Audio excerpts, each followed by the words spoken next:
तो देखिए coordination compound में बेसिकली दो तरीके के आइसोमेरिज्म, एक आपका है स्ट्रक्चरल,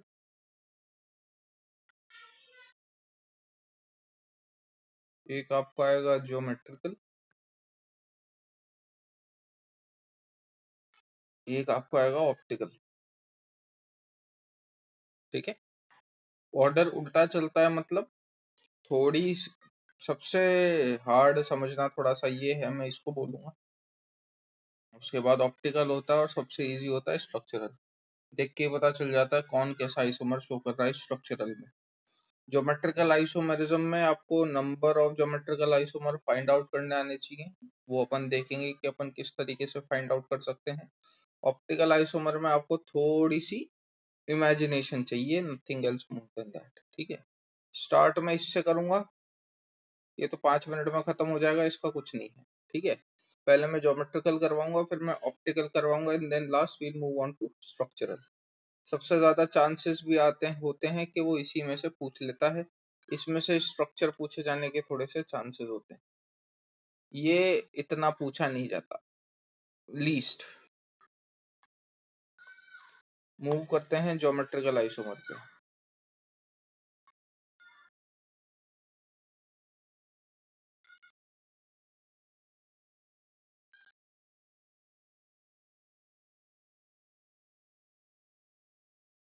तो ज्योमेट्रिकल आइसोमर में दो चार रूल्स ध्यान रखिएगा राजन, क्योंकि उसके बिना काम नहीं चलेगा। सबसे पहले ज्योमेट्रिकल आइसोमर जो होता है वो कोऑर्डिनेशन नंबर 4 और कोऑर्डिनेशन नंबर 6 के लिए अपन शो करते हैं। Now what is geometrical isomer? देखो, इसको अगर आप तोड़ोगे तो आपको दो चीजों में आप सीधे सीधे मतलब आइडेंटिफाई कर सकते हो ज्योमेट्रिकल आइसोमर का मतलब क्या है। कि अगर हम किसी भी कंपाउंड की ज्योमेट्री में चेंज कर पाए, अगर आप किसी भी कंपाउंड की ज्योमेट्री में चेंज कर पाओ तो उस टाइप के आइसोमेरिज्म को आप ज्योमेट्रिकल आइसोमेरिज्म बोलते हो। अगर आप कंपाउंड की स्ट्रक्चर में किसी भी तरीके से चेंज कर पाओ तो आप उस तरीके के आइसोमेरिज्म को ज्योमेट्रिकल आइसोमेरिज्म बोलते हो। अब सवाल आ जाता है कि चेंज होगा कैसे? तो चेंज होगा by changing the position of ligand. Change होता है by changing the position of the ligand. Ligand की पोजीशन चेंज होने की वजह से ज्योमेट्री में चेंज आ जाता है। ज्योमेट्री में चेंज आने की वजह से, अगर ज्योमेट्री में चेंज आ जाता है तो आप उस तरीके के कंपाउंड को बोल सकते हो that compound can exhibit geometrical isomerism. समझने की कोशिश करिएगा। उससे पहले दो चार रूल्स हैं, आप वो रूल्स लिख लीजिए। जितना शॉर्ट में मैं लिख रहा हूँ उतना ही शॉर्ट में आप लिख लीजिएगा। पहला रूल ये होता है that monodentate ligand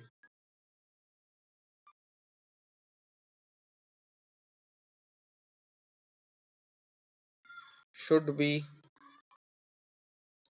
represented by small alphabets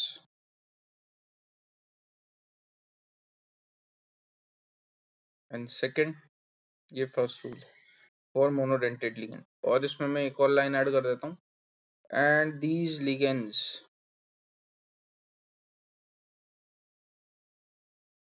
can be placed anywhere. In ligands को आप कहीं भी लगा सकते हो। ठीक है, ये रूल लिख लीजिए, ये इंपॉर्टेंट है। बाकी फिर आता हूँ मैं थोड़ी देर में। इतना लिख लो, ये कंडीशन लिखने की कोई ज़रूरत नहीं है। ये वाला रूल लिख लीजिएगा और उसके बाद एक और रूल है वो लिख लीजिएगा, और जब हो जाए जब बता देना।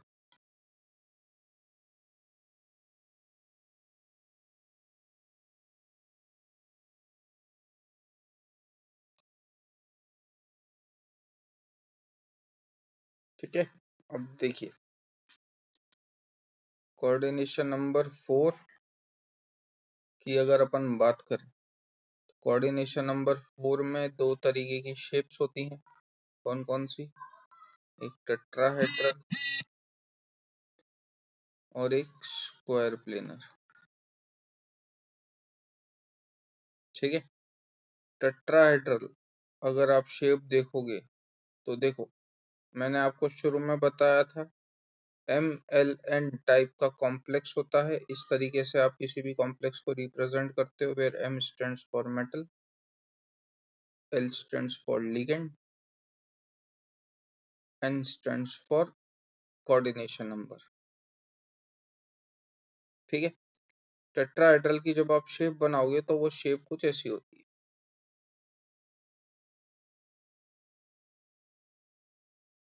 ठीक है। इन दोनों के बीच के एंगल का कोई आइडिया है रजल? जो लिगेंड लिगेंड लिगेंड लिगेंड, अपन ABCD नाम दे देते हैं लिगेंड को, ABCD। हाँ जी। A और D के बीच का एंगल 120 120 नहीं होता। टेट्राहेड्रल के अंदर जो एंगल होता है वो 109 डिग्री 28 मिनट्स होता है ना। अब दिक्कत क्या है, A और D के बीच का अगर मैं आपसे एंगल पूछ लूं तो 109 डिग्री 28 मिनट्स है। लिगेंड की पोजीशन ध्यान से देखिएगा, मैंने आपको शुरू में ही बताया था कि अगर लिगेंड की पोजीशन चेंज करने से मेरी ज्योमेट्री चेंज हो जाती है तो मैं उस टाइप के स्ट्रक्चर को बोल दूंगा कि हाँ भाई ये स्ट्रक्चर ज्योमेट्रिकल आइसोमेरिज्म एग्जिस्ट कर सकती है, एग्जिबिट कर सकती है। ए और डी के बीच का एंगल होता है 109 डिग्री 28 मिनट्स। ए और बी के बीच का angle 109 degree 28 minutes. B C के बीच का एंगल, सी डी के बीच का एंगल, ए सी के बीच का एंगल, ए बी के बीच का एंगल, ए डी के बीच का एंगल, कोई भी दो पकड़ लो, सबके बीच का एंगल 109 डिग्री 28 मिनट्स है। अब एक हाइपोथेटिकल केस मान लीजिए, मैं लिगेंड की पोजीशन चेंज करके देख रहा हूं, बी और डी को मैंने उल्टा कर दिया। ठीक है।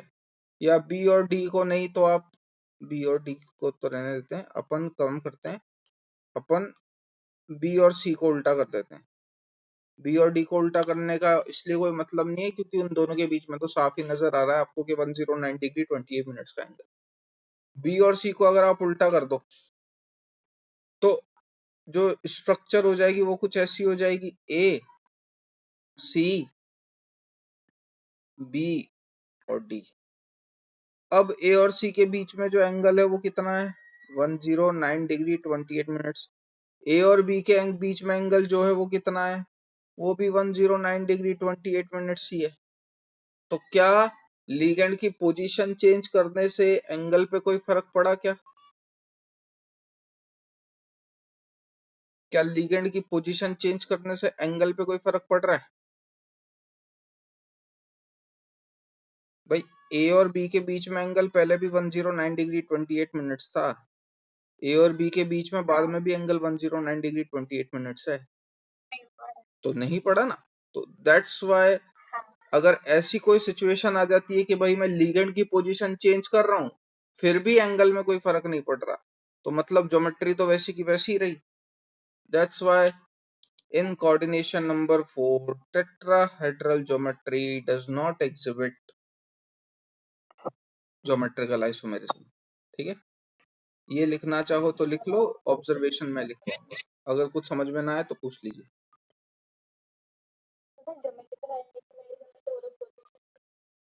हाँ तो अपन ने भी करी ना, सी और पहले मैंने बी और सी की पोजीशन चेंज करी ना।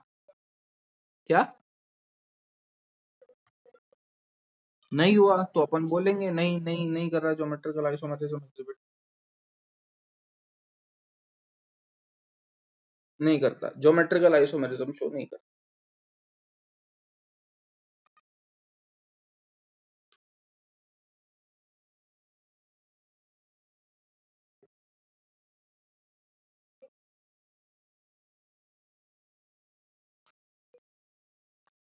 Now will move on to square planar.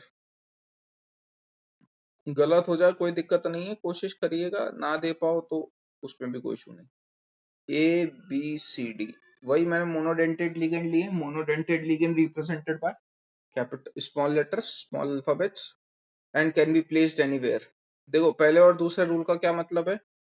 पहले रूल का ये मतलब है कि मोनोडेंटेड लिगेंड को मैं यहाँ पे जो कंपाउंड में आपको आइडेंटिफाई करना पड़ेगा कि मोनोडेंटेट है कि बाइडेंटेट। होपफुली वो आप आसानी से आइडेंटिफाई कर पाओगे। मैं लीगेंड ना लिखते हुए बस सिंबल्स लिखूंगा ABCD करके, ठीक है। इसमें जो स्मॉल अल्फाबेट्स होते हैं वो क्या रिप्रेजेंट करते हैं, मोनोडेंटेड लिगेंड। और मोनोडेंटेड लिगेंड की एक खासियत है कि इनको आप कहीं भी अरेंज कर सकते हो, कैन बी प्लेस्ड एनीवेयर, कहीं भी कुछ भी अरेंज करे जाओ कोई फर्क नहीं पड़ता। अगर आप कैसे भी करके ज्योमेट्रिकल आइसोमेरिज्म एग्जिबिट करवा पा रहे हो करवा दो, कोई दिक्कत नहीं। बाइडेंटेड लिगेंड को आप कैपिटल लेटर से डिनोट करोगे, आगे करवाऊंगा मैं। It can be placed only at 90 degree, सिर्फ और सिर्फ 90 डिग्री पे ये प्लेस होंगे एक दूसरे से, इसके अलावा और कहीं नहीं, आप इन्हें कहीं भी नहीं लगा सकते। बाइडेंटेड लिगेंड के बीच में एंगल फिक्स है, 90 डिग्री होता है, ठीक। अब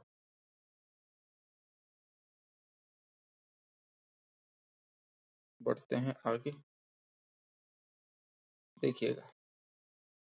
तो स्क्वायर प्लेनर के बीच में बात करूं तो राजन जवाब देने की कोशिश करना, ए और डी के बीच में एंगल कितना है?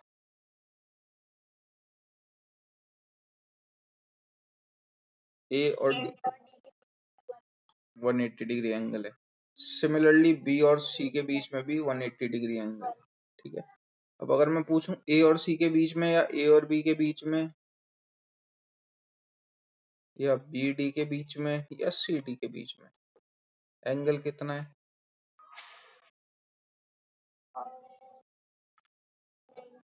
बिल्कुल, है ना, 90 डिग्री 90 डिग्री 90 डिग्री और 90 डिग्री। तो देखो यहां से मैं सीधे सीधे देख पा रहा हूं कि 90 के मेरे पास 4 केस बन रहे हैं, जबकि 180 के मेरे पास 2 केस ही बने। अब सीन क्या है, आप चाहे इससे सॉल्व करो चाहे इससे सॉल्व करो, आंसर पे कोई इफेक्ट नहीं पड़ेगा। आप चाहे इससे सॉल्व करिए चाहे इससे सॉल्व करिए, आंसर पे कोई इफेक्ट नहीं पड़ेगा। मैं हमेशा इससे सॉल्व करूंगा, क्यों? क्योंकि 180 डिग्री में मेरे को नंबर ऑफ केसेस कम बनाने पड़ रहे हैं। 180 के कितने चेंजेस दिख रहे हैं आपको? सिर्फ 2। तो मुझे 2 चेंजेस को दिमाग में रखते हुए ही अपना आंसर सॉल्व करना पड़ेगा। लेकिन अगर मैं 90 डिग्री के बेसिस पे जाऊं तो आपको 4 चेंज को साइमल्टेनियसली दिमाग में रखते हुए सॉल्व करना पड़ेगा। तो मेरे लिए प्रेफरेबल चीज फर्स्ट वाला है, दैट इज 180 डिग्री वाली, ठीक है। अब 2 पोजीशंस होती हैं सिस और ट्रांस। अगर मैं इस 90 डिग्री वाली की बात करूं तो ये पोजीशन कहलाई जाती है सिस, 180 डिग्री वाली की बात करूं तो ये पोजीशन कहलाई जाती है ट्रांस। अगर आप 180 डिग्री, अगर 2 एलिमेंट्स एक दूसरे से 180 डिग्री पे प्रेजेंट है then we'll call it as trans. अगर 2 एलिमेंट एक दूसरे से 90 डिग्री पे अरेंज्ड है then we'll call it as cis. अब मैं हमेशा कौन से टाइप को प्रायोरिटी दूंगा? मैं हमेशा ट्रांस को प्रायोरिटी दूंगा, क्योंकि मेरे को ट्रांस में नंबर ऑफ केस जो है वो कम बनाने पड़ेंगे, ठीक है। तो मैं अगर कोई चेंज करूंगा तो वो मैं हमेशा ट्रांस में ही चेंज करूंगा, पहली बात। दूसरी, अब मैं आ जाता हूं कि क्या square planar geometrical isomerism show कर सकता है?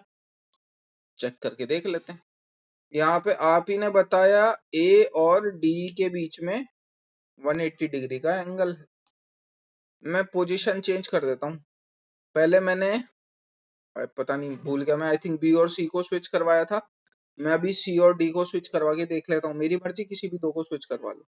जैसे ही मैंने इन दोनों को आपस में स्विच करवाया, ए और डी के बीच में अब एंगल कितना हो जाएगा? अगर मैं सी की जगह डी और डी की जगह सी रख दूं तो यहाँ से हम देख सकते हैं कि इनके बीच में पहला एंगल 180 था। लेकिन अगर आप पोजीशन स्विच करवा दोगे, यहाँ पे डी और यहाँ पे सी कर दोगे, तो ए और सी के बीच में एंगल 90 डिग्री हो जाए, ए और डी के बीच में एंगल 90 डिग्री हो जाएगा। पहले 180 था, अब 90 हो गया। लीगेंड की पोजीशन चेंज करवाने से आपका एंगल चेंज हो गया, एंगल चेंज हो गया तो ज्योमेट्री चेंज हो गई। That's why square planar geometry can exhibit geometrical isomerism. ये बात समझ में आई? हाँ। तो एक चीज ध्यान रखनी है राजल, बस पहली बात कि मैं हर बार जब भी आपसे चीजें पूछूंगा या मैं जब भी कोई भी सवाल सॉल्व करूंगा, मैं हमेशा ट्रांस पोजीशंस में चेंज करूंगा, सिस पोजीशंस में नहीं। चेंज मेरा हर बार ट्रांस का होगा और ट्रांस पोजीशन में चेंज करते करते ही मुझे ज्योमेट्रिकल आइसोमर बताने हैं किसके कितने होंगे। इसमें आपको कुछ नहीं लिखना, ये चीज लिखना चाहो तो लिख लीजिएगा और ये लिख लेना कि square planar can exhibit geometrical isomerism. Reason आपको पता ही।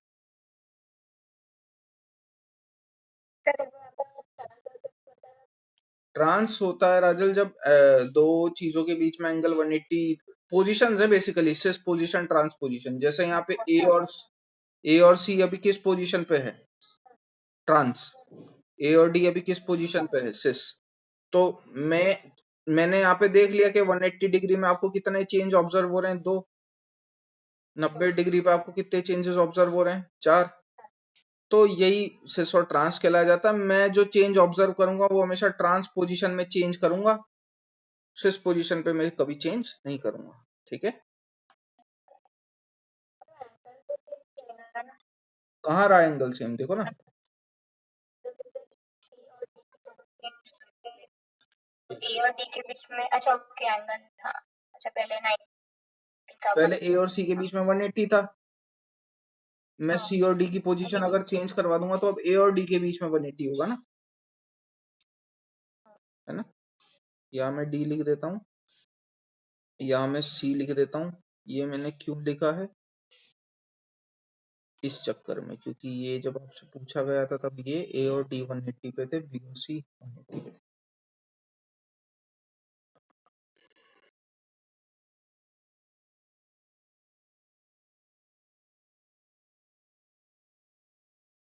जैसे ही आइसोमेरिज्म खत्म होता है राजल, मैं 2007 से लेके 20 तक के सारे क्वेश्चंस डिस्कस करेंगे अपन, है ना। मैं आपको भेज दूंगा प्रीवियस ईयर के चैप्टर में से जितने भी आए हो।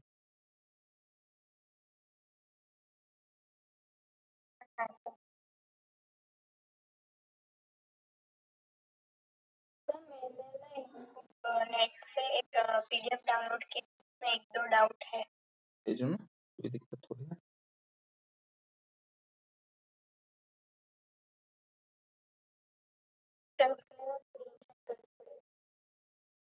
आपने पीडीएफ डाउनलोड करी है ना, स्क्रीनशॉट खींच के भेज दो मेरे को। अच्छा, अब हाँ मेरे को सेंड कर दो, नहीं तो क्या है, काय में डाउट है, यूपीएससी क्या है, भेज देना मेरे को, भेज देना। या फिर अगर अभी बोल सकते हो तो बता दो, कोई दिक्कत नहीं।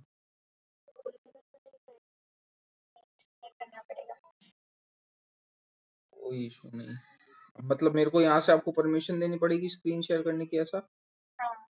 देख लेता हूँ मेरे पास कोई ऑप्शन है क्या। नहीं राजल, मेरे पास ऐसा नहीं है। मेरे पास एक रिमूव का है, put in waiting room, rename, ask to start video, make post, chat और म्यूट है। मोर वाले उसमें शायद सेटिंग में जाके करना आस्क है। और आपने कुछ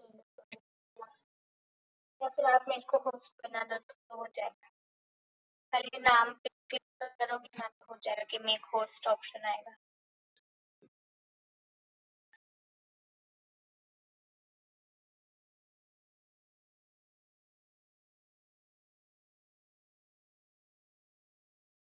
बना दिया मैंने Raju.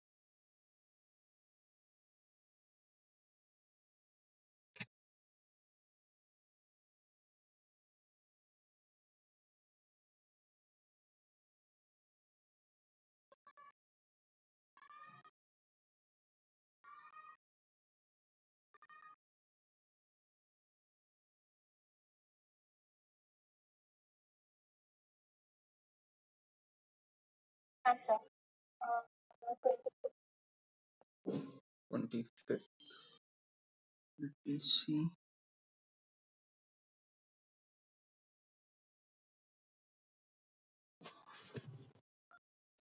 in the following coordination entity identify the ligands involved। ठीक है, oxidation state of copper metal. हाँ, अब बताइए किस में दिक्कत है। लीगेंड आपको समझ में आया? ये बाजू में जो बड़ा सा दिया हुआ ये लीगेंड है, मतलब है ना, लोन पेयर जो डोनेट करता है वही लीगेंड होता है, सही। अच्छा, बाइडेंटेड लीगेंड लिखे थे आपने, इथाइलिन डायमीन C2O4, एक बार खोलिए,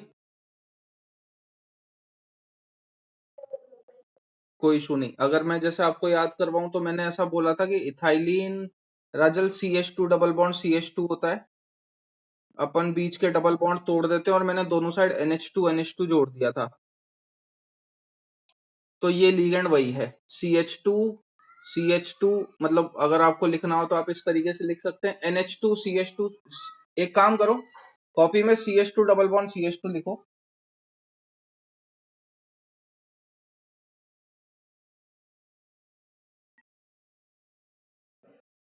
लिखा। अब उसमें उसके बॉन्ड को ब्रेक करिए, सिंगल बॉन्ड बनाइए और दोनों CH2 के साथ साथ एक एक NH2 जोड़ दीजिए। CH2 डबल बॉन्ड CH2 लिखा आपने, उस डबल बॉन्ड में से एक बॉन्ड ब्रेक करो और दोनों कार्बन को एक एक NH2 दे दो, तो इस तरीके से अपना कंपाउंड क्या बन जाएगा, NH2CH2CH2NH2, यही बना। ये कहलाया जाता है रजल इथाइलिन डायमीन। बाइडेंटेट क्यों बोलते हैं, क्योंकि दोनों नाइट्रोजन के पास एक एक लोन पेयर है, तो ये दो साइड से डोनेट कर सकता है इसलिए इसे बाइडेंटेट बोल रहे हैं, दो lone pair of electron donate कर सकता है इसलिए बाइडेंटेट बोल रहे हैं, ठीक है। आपको जो लीगेंड दिया है वो आई थिंक यही है, तो it is nothing but an example of CuEn का होल ट्वाइस। इतनी बात समझ में आई, है ना। अब तो पहले तो वो बोल रहा है आइडेंटिफाई द लीगेंड, अपन ने क्या आइडेंटिफाई द लीगेंड इन्वॉल्व अपन ने कर लिया, इथाइलिन डायमाइन है, सही। बाइडेंटेड लीगेंड है, जो भी वो प्रॉपर्टी पूछेगा वो उस हिसाब से आंसर दे देंगे। दूसरा उसने पूछा है ऑक्सीडेशन स्टेट पूछिए मेटल पे, कॉपर पे इथाइलिन डायमीन पे चार्ज दिख रहा है क्या कोई, है इथाइलिन डायमाइन पे राजल, भाई मैंने क्या बोला था, C2O4 पे कितना चार्ज है, वो है ना, ऐसे ऐसे En पे कोई चार्ज दिखा है क्या, नहीं दिखता ना, En पे चार्ज नहीं होता, En न्यूट्रल है, बाइडेंटेट है लेकिन न्यूट्रल है, ये समझते हो। ये दो अलग अलग चीजें होती है राजल, कोई lone pair of electron donate कर रहा है और उस पर चार्ज क्या है, इन दोनों का आपस में कोई लिंक नहीं होता, ठीक है। A neutral can be a bidentate ligand, a neutral can be a monodentate ligand, उसका वो दूसरी चीज है, ये दूसरी चीज है, इतनी बात क्लियर है। अब En पे अगर मैं चार्ज पूछूं तो कितना है, 0। आपको कॉम्प्लेक्स दे रखा है CuEn का होल ट्वाइस और ऊपर चार्ज दे रखा है बराबर में कितना, +2, तो कॉपर की ऑक्सीडेशन स्टेट डायरेक्टली कितनी लिख देंगे अपन, +2, सही।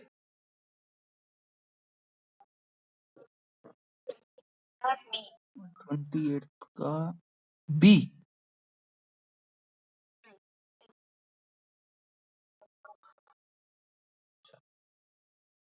कॉम्प्लेक्स बनाने के लिए क्या क्या नेसेसिटी है, लीगेंड का काम क्या होता है, नाइट्रोजन के पास कोई है ही नहीं, भाई नाइट्रोजन के भाई NH4+ है ना, तो वो डोनेट कर ही नहीं सकता, खत्म।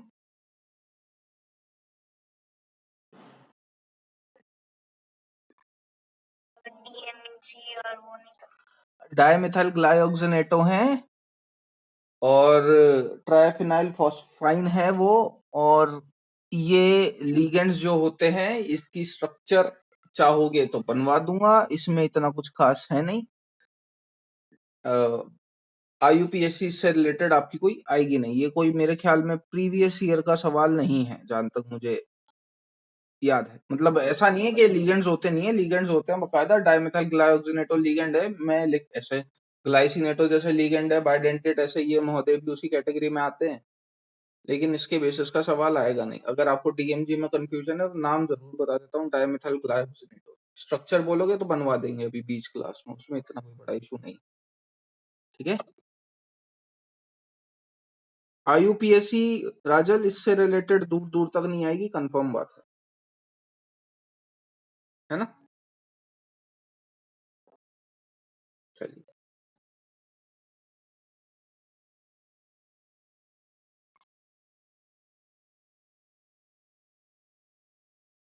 आप होस्ट या तो चेंज कर दीजिए।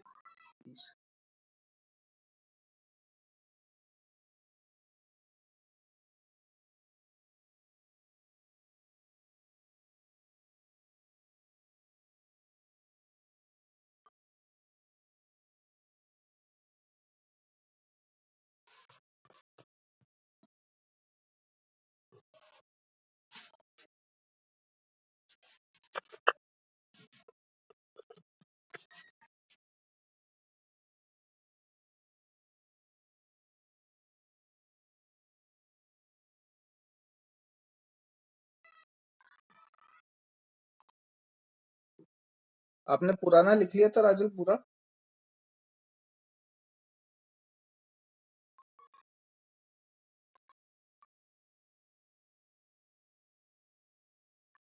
आपने इससे पहले जो अपन ने डिस्कस करा था वो लिख लिया था तो बच रहा था? ऐसा बात है। बाकी था, ठीक है। तो क्या करा था अपन ने इससे पहले? हाँ, मैंने वो बताया था ना, यही डिस्कस करा था ना अपन ने, स्क्वायर प्लेनर। ABCD टेट्राहेड्रल तो GI शो कर ही नहीं सकता, तो अपने को उससे कोई मतलब नहीं है। तो जब भी आपको कोऑर्डिनेशन नंबर 4 दिया रहे, आपको हमेशा स्क्वायर प्लेनर को ध्यान में रखते हुए चीजों को सॉल्व करना है। ठीक है। तो A और D के बीच में और B और C के बीच में जो एंगल है वो 180 डिग्री का है। 180 डिग्री वाली पोजीशंस को अपन ट्रांस बोलते हैं। जबकि AC, AB, CD, BD इन चारों के बीच में जो एंगल है वो 90 का है। 90 डिग्री वालों को अपन बोलते हैं सिस। चेंज इसमें मेरे को 2 बार ही करना पड़ेगा। चेंज इसमें मेरे को 4 चेंज ध्यान में रखते हुए आंसर तैयार करना है, इसलिए मैं ऊपर वाला ज्यादा प्रेफर करता हूँ एज कम्पेयर टू नीचे वाले। ठीक है। हाँ।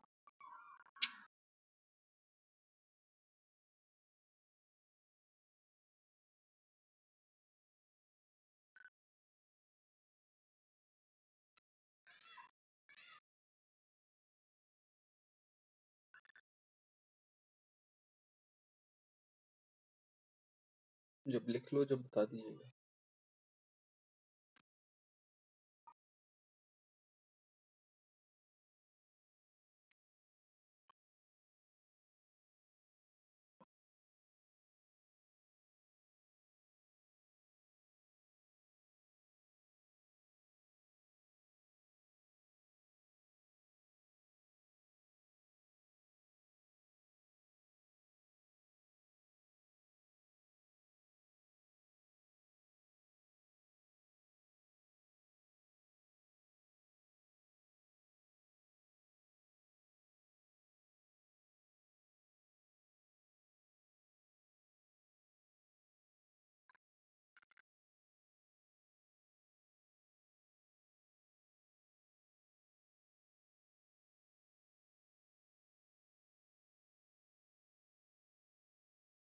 ऐसा लिख लिया।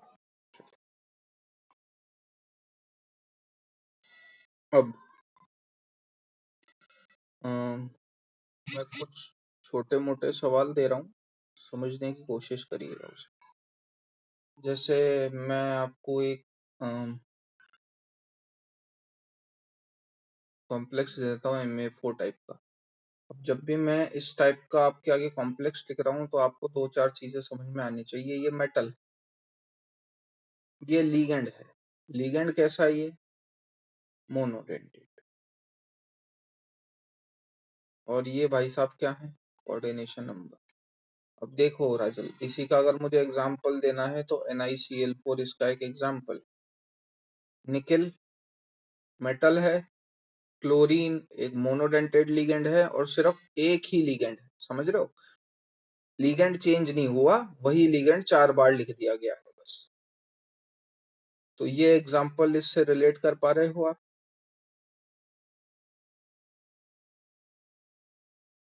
ये मेटल मैं देख के आसानी से आइडेंटिफाई कर सकता हूँ। क्लोरीन एक मोनोडेंटेड लिगेंड है, ये मैं आसानी से देख के बता सकता हूँ। यहाँ तक कोई दिक्कत है? तो Ma4 टाइप का कॉम्प्लेक्स है। अब Ma4 टाइप का कॉम्प्लेक्स है तो Ma4 में अगर मैं स्ट्रक्चर बनाने पे आऊं तो वो मैं कैसी स्ट्रक्चर बनाऊंगा? A ये मेरी Ma4 टाइप की स्ट्रक्चर हो गई। इसमें कोई डाउट है ना? चलिए आगे बढ़ते हैं। अगर मैं इस तरीके की स्ट्रक्चर बनाऊं MAA का होल ट्वाइस, तो राजल कोऑर्डिनेशन नंबर कितना है इसका?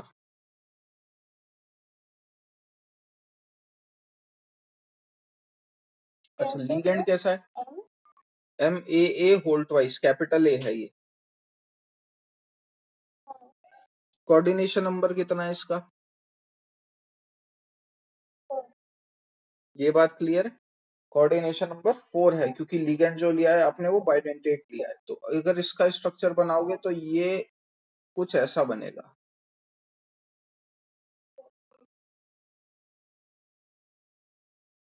क्यों बना है ये ऐसा? क्या रिप्रेजेंट करता है ये? क्योंकि लिगेंड आपका बाइडेंटेट है। बाइडेंटेट लिगेंड के बीच में एंगल हमेशा कितना होना चाहिए? 90 का। ये कुछ नहीं है, ये एक्चुअल में ऐसा है। ये वाला ए और ये वाला ए, इन दोनों के बीच में एंगल कितना? 90। तो अपन इसको इस तरीके से लिख देते हैं। अगर मैं बात करूं इसकी, तो ये वाला ए और ये वाला ए, इन दोनों के बीच में एंगल कितना है? 90। तो अपन इसको इस तरीके से लिख देते हैं। आपको हमेशा जो कॉम्प्लेक्स बना के आना है वो इसी टाइप का बना के आना है। इतनी बात क्लियर है? ठीक है। कंडीशंस ध्यान में रखनी है। Monodentate ligand can be arranged anywhere, bidentate ligand के बीच में एंगल हमेशा 90 का होना चाहिए। फिलहाल ये स्ट्रक्चर आप बना लीजिए। ये वाला बनाने का कुछ जरूरत नहीं है, बस बताने का था मेरे को। ये बना लेना। मैं थोड़ा बड़ा कर देता हूँ, कंफ्यूज ना हो। उसके बाद आपसे एक छोटा सा सवाल पूछ लेता हूँ। ये MAA के होल ट्वाइस का स्ट्रक्चर है।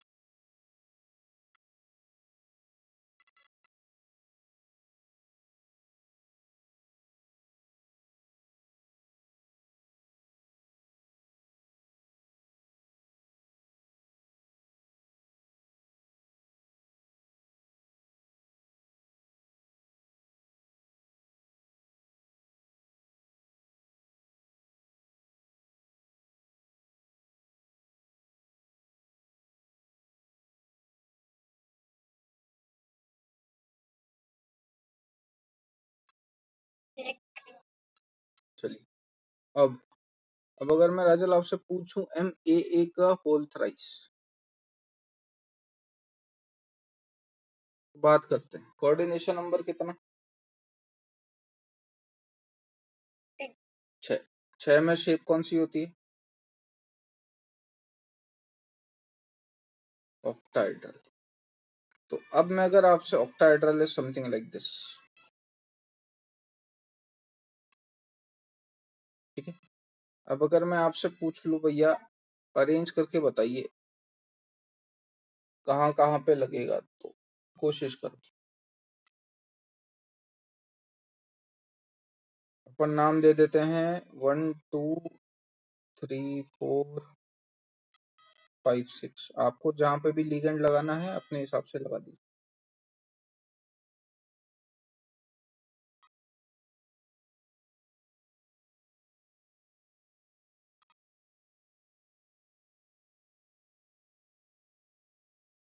समझ नहीं आया।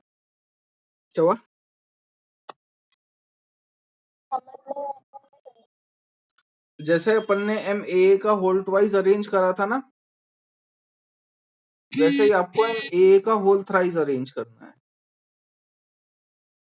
बात सुनना, चलो 1 और 3 के बीच में एंगल कितना?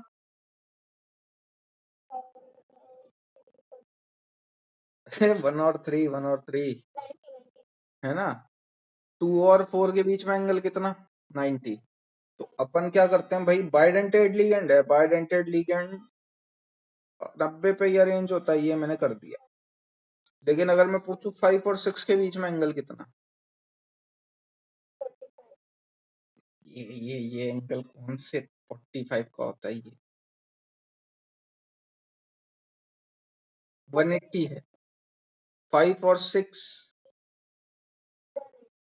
है ना, 5 और 6 के बीच में एंगल 180 है। तो क्या यहाँ पे बाकी दो लगा सकता हूँ क्या ऐसे? तो ये तो पॉसिबल होगा नहीं, क्योंकि अपन ने तो रूल में लिखा है कि bidentate ligand suppose to be arranged at 90 degree. तो ये वाली तो स्ट्रक्चर होनी है। इतनी बात क्लियर है? अब बात सुनिए, अब आपका 45 वाला मैटर सुलझाते हैं। ये एंगल कितना दिख रहा है? 1 और 5।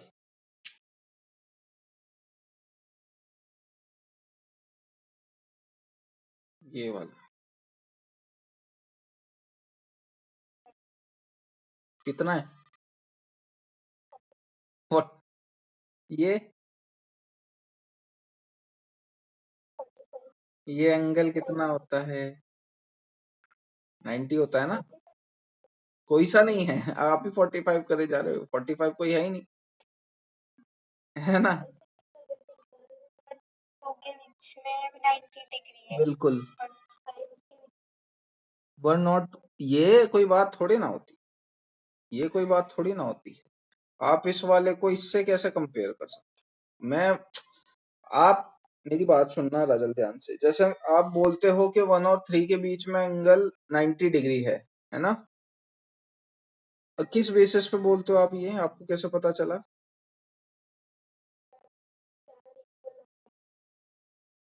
तो उसका हाफ होगा 90। मेरी बात सुनिएगा, जैसे ये मैं लाइन अगर एक्सटेंड कर दूं 1 वाली, ऐसे जाएगी सही। 3 वाली एक्सटेंड करोगे तो ये ऐसे जाएगी, है ना। कितना एंगल दिख रहा है? ठीक है, इस बेसिस पे अपन कमेंट करते हैं। Same goes for 1 and 5 as well. 1 और 5 के बीच में एंगल कितना? 90 है ना। 3 और 6 के बीच में 90, 4 और 6 के बीच में 90, 2 और 5 के बीच में 90। ये बात है क्लियर है? ठीक।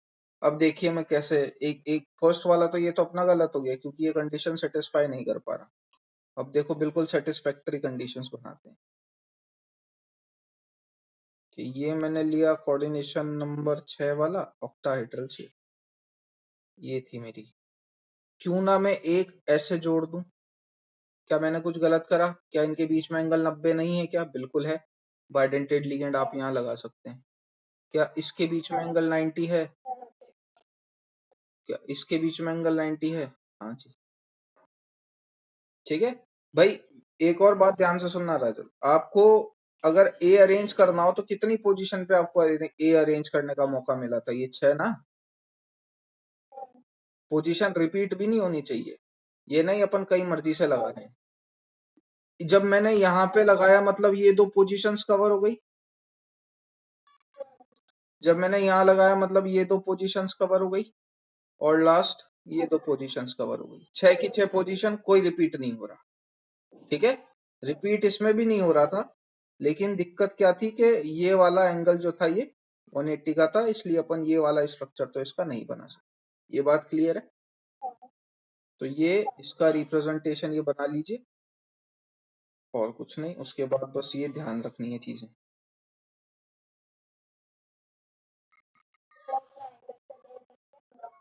नहीं, आपको नहीं रखना वो, मतलब हैबिचुअल हो जाओगे। एक ही तो है, मतलब ऑक्टाहेड्रल एक ही तो है, अपने को बस समझ में आना चाहिए एंगल। जरूरी नहीं है आप ऐसा स्ट्रक्चर बनाओ, आप उल्टा भी कर सकते थे। बस मतलब ठीक बैठना चाहिए कंसेप्ट, और कुछ नहीं। मेरी मेरी मर्जी यार, मैंने ये ले लिया, ये मैंने कुछ गलत थोड़ी ना करा है, ये हो गया। सिमिलरली जैसे कोऑर्डिनेशन नंबर 4 का अपन ने बनाया था ऐसा, MA का होल ट्वाइस। आप ये भी बोल सकते हो कि सर ऐसे तो 1 और 2 के बीच में, और इसको मैं अगर देखूं तो 1 और 2 और 3 और 4 के बीच में एंगल 90 है। आप चाहो तो कोऑर्डिनेशन नंबर 4 का ऐसा भी बना सकते हो, कोई गलत थोड़ी ना बोल दे कोई। सही है ना?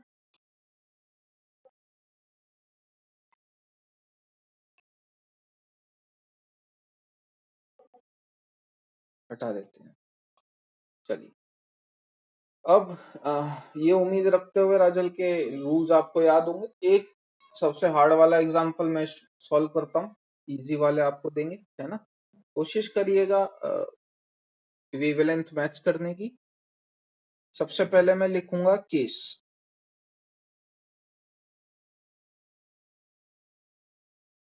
1 व्हेन कोऑर्डिनेशन नंबर 4 सॉल्व कर रहे हैं अपन, है ना? When all are monodentate ligand.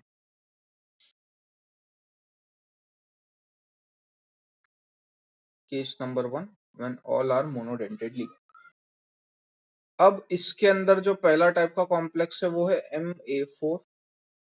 मैं टाइप्स बना जा रहा हूँ। MA3B, third MA2B2, MA2BC, MABC। ठीक है, सिर्फ यही 5 केस पॉसिबल है, कोई छठा केस इसके अलावा है नहीं। कोई भी स्टिल कंफ्यूजन हो आप पूछ लीजिएगा कि सर ये भी हो सकता था, वो भी हो सकता था, कोई इशू नहीं। इसके बाद मैं लिखूंगा ट्रांसपेयर, और इसके बाद मैं लिखूंगा क्या, GI पॉसिबल। कितने ज्योमेट्रिकल आइसोमर पॉसिबल। अपने बीच में बात क्या हो रखी है भाई, अगर आप वेरिएशन नहीं ला पा रहे तो वो ज्योमेट्रिकल आइसोमर शो नहीं करेगा। अगर आप वेरिएशन नहीं ला पा रहे तो वो ज्योमेट्रिकल आइसोमर शो नहीं करेगा। वेरिएशन मैं हमेशा किस पोजीशन में देखूंगा, ट्रांसपोजिशन में देखूंगा। ट्रांसपोजिशन में अगर मैं वेरिएशन ला पा रहा हूं तो मैं ज्योमेट्रिकल आइसोमर शो कर दूंगा, अगर मैं वेरिएशन नहीं ला पा रहा तो मैं ज्योमेट्रिकल आइसोमर शो नहीं करूंगा। यहां तक बात क्लियर है राजन?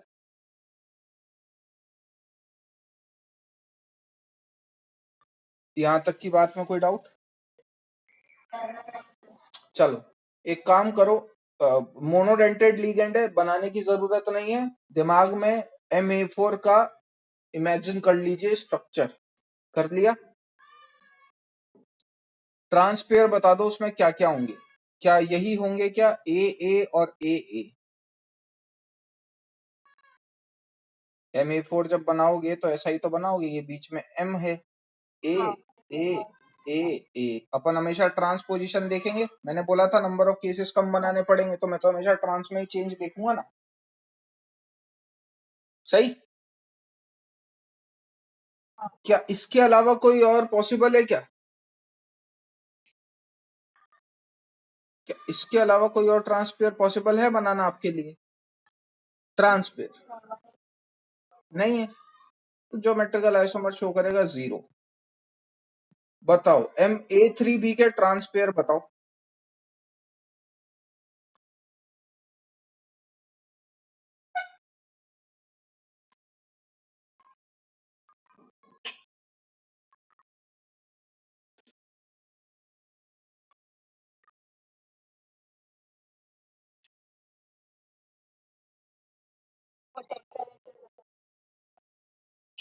राजल, आपको कभी भी टेट्राहेड्रल से मतलब ही नहीं है कोऑर्डिनेशन नंबर 4 में, तो ज्योमेट्रिकल आइसोमर शो करता ही नहीं ना।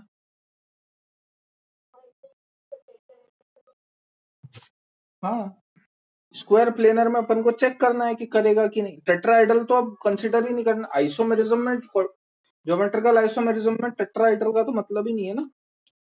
आप समझे नहीं क्या सीन चल रहा है। देखो देखो देखो, एक सेकंड रुको।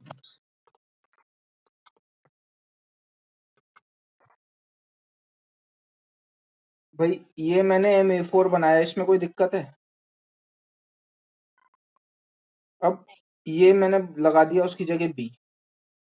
जरा ट्रांसपेयर बोलिए। नहीं नहीं,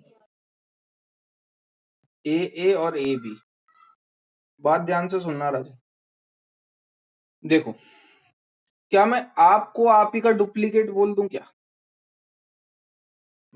आप आपकी आइडेंटिकल, या फिर आप में अगर मेरे को वेरिएशन देखना है कि भैया ऐसी एक और लड़की देखनी है, तो आपको उसके लिए ऑप्शंस तो देने पड़ेंगे ना। जैसे अपन बोलते हैं कि अपने जैसे 7 लोग इस दुनिया में हैं, तो 7 में से आपको पता लगाना है कि जैसे अपने को कोई आपका कोई तीसरा दोस्त है, वो खड़ा कर दिया, और आप ही के जैसे 3 आइडेंटिकल लड़कियां साथ में उसके सामने खड़ी हुई हैं। अब उनको पता लगाना है कि उन तीनों में से आप कौन हो। तो अपन आइडेंटिफाई अपने लिए ये मुश्किल तभी तो होगी जब अपने को ऑप्शंस मिले। समझ में आ रहा है? अगर मैं सिर्फ आपको अकेले को ही खड़ा कर दूंगा, तो आप खुद का तो ऑप्शन कभी हो नहीं सकते। आप खुद का तो ऑप्शन कभी हो नहीं सकते। Same goes for trans pair as well. Trans pair अपने आप में एक है। AA और AA, क्या इसके अलावा कुछ और ऑब्टेन कर पा रहे हो क्या? चाहे कहीं भी पोजीशन चेंज कर दो, नहीं। तो इसलिए मैंने बोल दिया ज्योमेट्रिकल आइसोमर कितने शो कर रहा है, वो 0। A3B जब आप बनाने गए, तो AA और AB के अलावा क्या कुछ कहीं भी किसी को भी कहीं भी लगा दो। Monodentate ligand can be arranged anywhere. आप किसी भी लिगेंड को कहीं भी शिफ्ट कर दीजिए। क्या आप इन दो के अलावा कोई और केस बना पाओगे? बना के देख लो ट्रांसपेयर। क्या बना पाओगे? तो क्या आपको कोई और ऑप्शन मिल रहा है क्या? क्या कोई और केस मिल रहा है? नहीं मिल रहा। तो इसके अलावा क्योंकि मैं और कुछ बना ही नहीं पा रहा, तो ज्योमेट्रिकल आइसोमर कितने होगी? ज्योमेट्रिकल आइसोमर राजल कभी एक नहीं होता। क्यों? क्योंकि अपन ज्योमेट्री में वेरिएशन देख रहे हैं। एक तो हो गए आप, और एक हो गया आप ही के जैसा कोई दूसरा। ठीक है, तो मैं इसे बोलूंगा क्या? Geometrical isomer. एक कभी भी ज्योमेट्रिकल आइसोमर नहीं हो सकता, क्योंकि मैं खुद का ही रिप्लेसमेंट तो नहीं हो सकता। मुझे किसी और से रिप्लेस होना पड़ेगा, तब जाके अपन रिप्लेसमेंट उसे बोलते हैं। अपन खुद का ही रिप्लेसमेंट नहीं हो सकते। A2B2 कोशिश करिए बनाने की।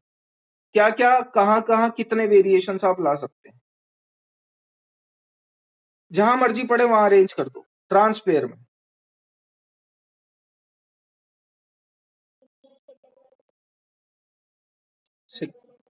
हाँ बताओ, ट्रांसपेयर बताओ। बिल्कुल, बिल्कुल सही। क्या इसके अलावा कोई और ऑब्टेन कर पा रहे हो क्या? तो कितने ट्रांसपेयर हो गए जी? 2।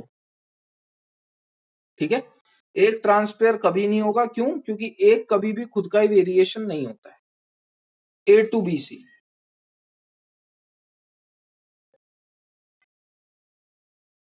देखो, इस तरीके के क्वेश्चंस को सॉल्व करना बहुत आसान है। जैसे यहाँ पे आपको 2 आइडेंटिकल दिख रहे हैं ना, थर्ड में A2 दिख गया, B2 दिख गया, इसमें भी A2 दिख गया। तो एक काम करा करो भाई, A2 जैसे मैं यहाँ पे बनाऊं, तो आपको 2 एक जैसे दिख गए, तो एक बार उन दोनों को अरेंज कर दो ट्रांस पे, बाकी ऑटोमेटिकली अरेंज होगा। तो आपका ये वाला केस बन गया, एक AABC। समझ में आई ये क्या करा मैंने? और उन्हीं 2 को आप एक बार अरेंज कर दो सिस पे।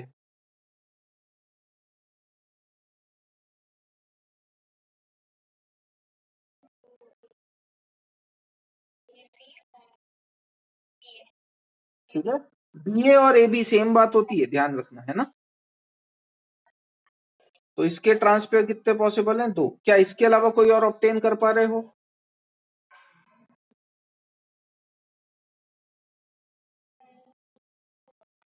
करके देख लो आराम से, अगर कुछ भी मतलब मन में शंका रखने का ही नहीं।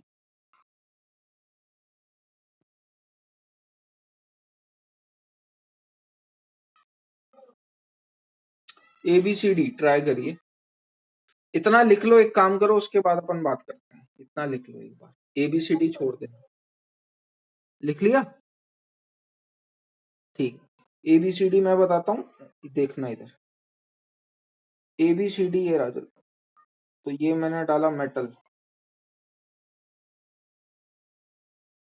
ABCD, मेरी मर्जी कहीं भी अरेंज करते हैं, एक ट्रांसपेयर तो खड़े खड़े ही बन गया, ACBD। क्लियर है? अब मैं क्या कर रहा हूं, मैंने इस A की पोजीशन कर दी फिक्स, मैं A के सामने वाला वेरी करवाता जाऊंगा, बाकी अपने आप अरेंज होते जाएंगे। जैसे A के साथ C था, जो मर्जी पड़े वो ले लो, B ले लिया मैंने, तो एक AB, दूसरा अपने आप अरेंज होगा DC। ठीक है, अब B के बाद क्या बचा, D, दूसरा अपने आप अरेंज होगा। इसके अलावा कोई और केस नहीं है, 3 ज्योमेट्रिकल आइसोमर पॉसिबल है इसके। आपको कोई और केस दिमाग में आ रहा हो कि सर ये यहाँ पे वो वहां पे करके देख लो, मैं प्रूफ कर दूंगा कि वो केस मैं लिख चुका हूँ, देख लीजिए बेशक।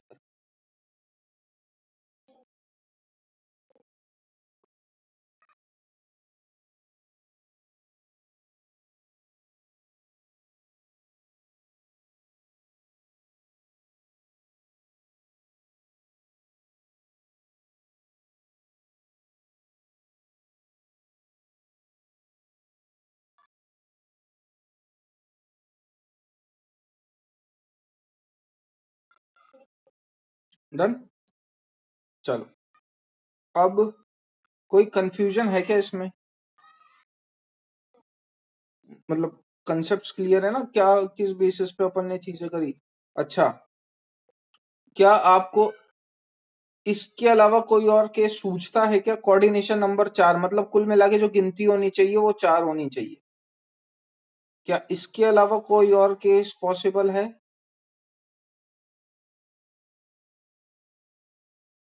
चारों एक जैसे, 3 एक जैसे, एक अलग, 2 एक जैसे, 2 एक जैसे। हाँ बोलो बोलो। AC2 बिल्कुल, लेकिन ये एक तो 4 का बैठा नहीं, A2C2। और राजल इसमें क्या है, मैं यही जानना चाह रहा था आपसे। यहाँ पे देखो कुल मिला के बात तो वही है ना, 2 लिगेंड एक जैसे हैं, 2 लिगेंड एक जैसे हैं, तो हम वो तो कवर कर चुके हैं। अब एक एक एक ये भी कोई बोल देता है मेरे से, क्योंकि ये बहुत फ्रीक्वेंट क्वेश्चन है, मैंने इसलिए थोड़ा सा जोर दिया था इस पे कि सर ये भी हो सकता है। तो यहाँ पे बात क्या चल रही है, यहाँ पे एक अलग है, एक अलग है और 2 एक जैसे हैं, क्या वो हम केस देख नहीं चुके क्या? एज इन रेशो सेम होना चाहिए राजल, देखो ये 1:2:1 का है, ठीक है, ये 2:1:1 का है, ये नंबर चेंज नहीं होना चाहिए, नंबर स्विच हो जाए चलेगा, नंबर चेंज नहीं होना चाहिए, रिजल्ट सेम रहता है। इतनी बात क्लियर? इसमें सब में देखोगे तो आप नंबर अलग अलग है, 4:0, 3:1, 2:2, 2:1:1, 1:1:1:1। अब आप कोई सा भी केस ऐसा नहीं बना सकते जो इन 5 के अलावा कोऑर्डिनेशन नंबर 4 सेटिस्फाई करे। ठीक है,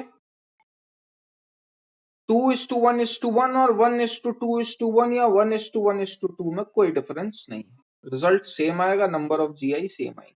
इतनी बात ठीक? चलिए आज का लेक्चर यहीं तक रखते हैं। यहाँ थोड़ा सा मतलब इतना कुछ खास नहीं है, आपको बाइडेंटेट की पोजीशंस, कंडीशंस और इसको थोड़ा सा रिवाइज कर लीजिएगा, इसके अलावा आपको कुछ नहीं करना। आज का होमवर्क बस आपका इतना है। अब वो आपसे ऐसे पूछता है, जैसे एक सेकंड रुको, मैं सन भूल गया, मैं बुक में से देखता हूँ। वो आपसे पूछेगा इस तरीके का सवाल, 1 मिनट रुकिएगा।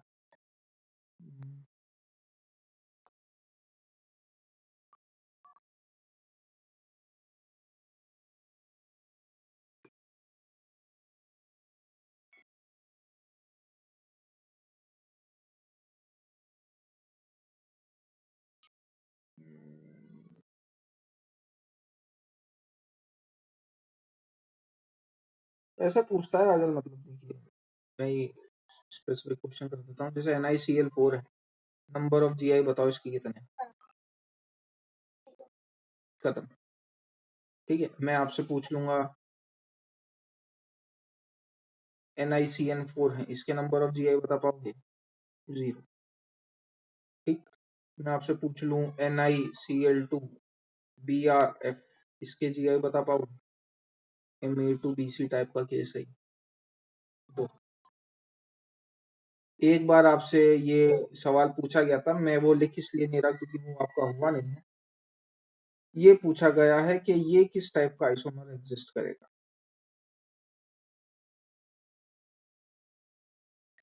अब देखो, पूछ लिया है तो सॉल्व कर लेते हैं। ये कैसा लिगेंड है EN?